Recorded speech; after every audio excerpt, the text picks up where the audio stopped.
I'm standing here talking to you about this because I believe it can and it should also be you. Plastics can facilitate every single one of us to feel empowered that we all hold the potential to change the world.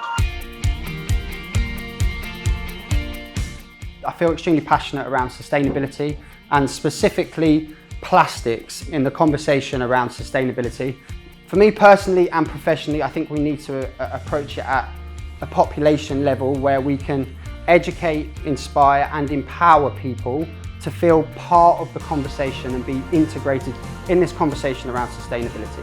A lot of people think because I'm in plastics and I talk around plastics that everyone thinks we're plastic haters. Plastics are an incredible material, but it's our societal relationship and consumption of plastics which is the problem. If we can use and harness that relatable power of plastics as a population, then we will raise a generation of engaged environmental leaders that goes far beyond 2050. Thank you.